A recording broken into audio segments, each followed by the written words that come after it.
The refreshed Honda City Hatchback is here. Let's take a first look.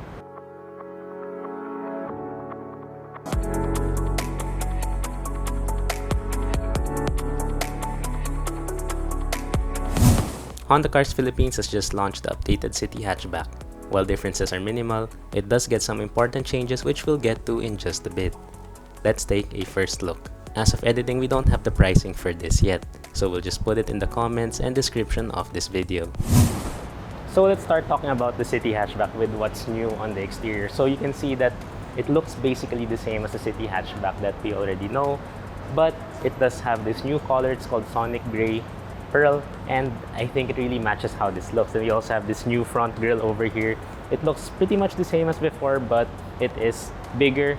It looks sportier as well, and it's unique to the City Hatchback now. It's not the same as what you would find in the sedan. Also, we have that new front bumper, new fog light housings, new, everything here down there is new. So it looks sportier in general. And then matched with that color again, it looks so much better than before. As for standard stuff, it's all the same. So we still have full LED lighting here in front, LED headlights, turn signals, and the fog lights. That's all LED. And obviously on the side and the rear is where you will really see how much this differs from the regular City sedan. But this one here, since this is the updated version, it does also have some differences compared to the old City Hatchback. So first, we have those new alloy wheels, which are the same as what you would find in the City RS sedan.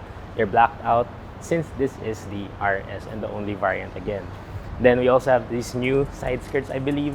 And then at the back, it's pretty much the same. You have the same taillights, same spoilers, same wipers, but the bumper is redesigned. So just like in front, it's now sportier. It has that faux carbon fiber look as well.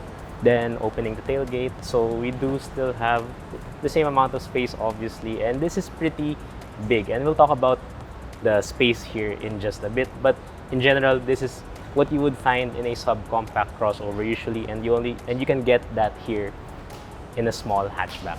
And now we're inside the refreshed Honda City Hatchback, and just like the exterior, everything looks pretty much the same with a few differences here and there. Again, this is just a minor refresh, so just a few things have changed. So the dashboard is very much the same. We do have this piano black trim over here. I'm not sure if that's new, but in the sedan, this is a red matte plastic. Here it's piano black.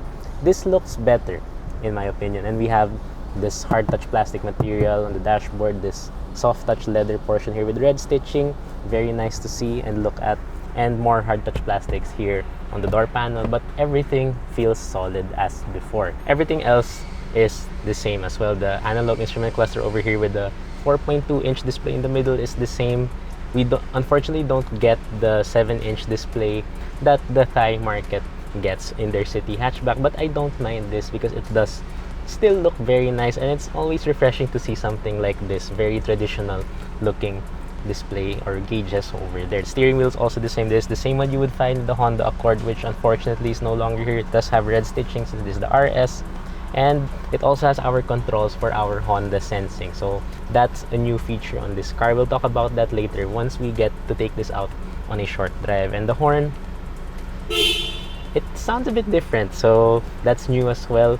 It's still not the usual Honda horn we get, but it does sound a bit different. Steering wheels, of course, tilt and telescopic adjustable, and it does have a very decent amount of adjustment over there. And also we have those automatic headlights, which you can no longer turn off when the car is in gear. So I like that very much. That wasn't available before as well. Then another new thing here is the infotainment system. Yes, it does look very much the same. It is, in fact, the same interface, the same buttons that are for the right-hand drive markets. And yeah, basically the same, but this now gets wireless Apple CarPlay, which wasn't available before. We used to have wired CarPlay, now it's wireless. Android Auto is still wired as well, and the reverse camera, I believe, has also been upgraded. So it does still look a bit old, but it looks clearer now compared to before. We still have our different views there as well. Then moving down, we still have our single zone automatic climate control. We have loads of storage space over here. We have this and this. We have two cup holders, and we have our two USB ports over there. Still no USB-C.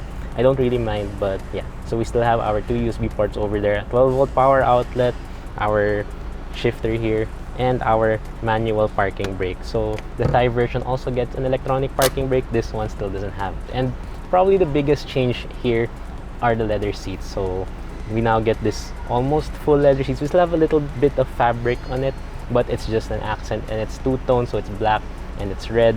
Very sporty to look at, and they also feel very comfortable still, and they look really nice as well. The material also is very nice. It doesn't feel like you're in a budget hatchback, or rather a small hatchback.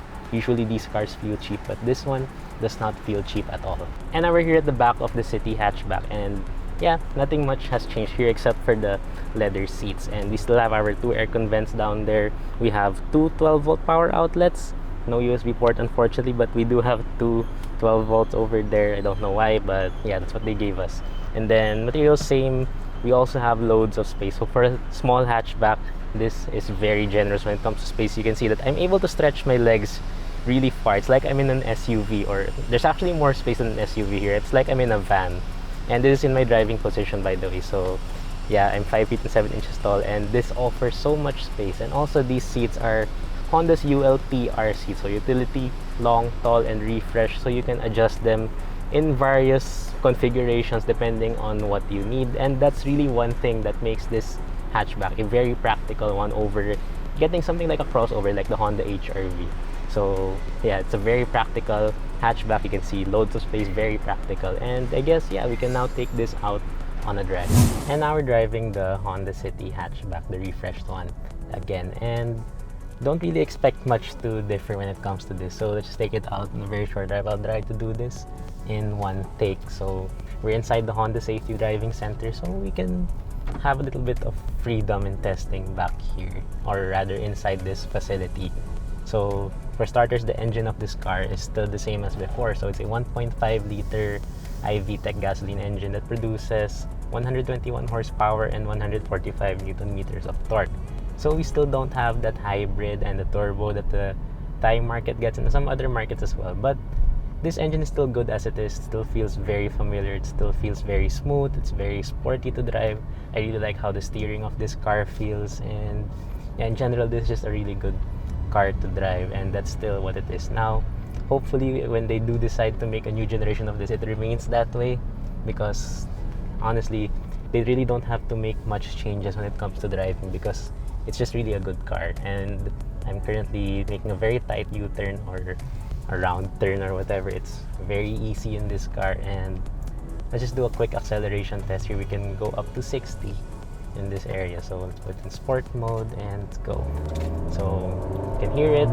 Sounds very nice, and yeah, that's it. So very nice sounding. We do have paddle shifters, so let's do that again with paddle shifters this time. So let's do that very tight U-turn again, and yeah, very easy. Steering in this car is a bit weighted, by the way, so it's not the lightest, but I like it that way. So that's how it should be, in my opinion. So let's do that again in just a few seconds. Okay, sport mode, and first gear in manual. Simulated gears, by the way, because this has a CVT. So let's go, and let's go.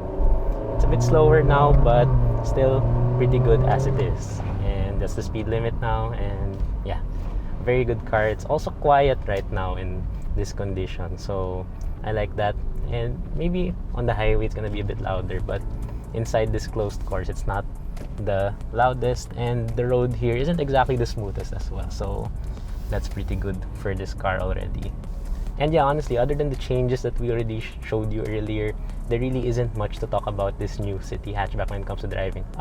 Yeah, this now comes with Honda Sensing. I mentioned that earlier. So we do have adaptive cruise control, we have emergency braking, we have lane keep assist. So this car can actually steer itself over 70 kilometers per hour if I'm not mistaken. So those are all really nice to have in this hatchback. And considering that there's no longer a Toyota Yaris, the Honda City Hatchback has the whole market to itself. So yeah, Honda's really gonna enjoy sales for those looking for a nice little hatchback. So yeah, I guess that's it for our first look of this car. And yeah, we just really have a very limited space here right now, so there's really not much we can do. But yeah, I showed you everything that's new with this car, and we'll get back to you on this car when we're able to borrow it for a longer review.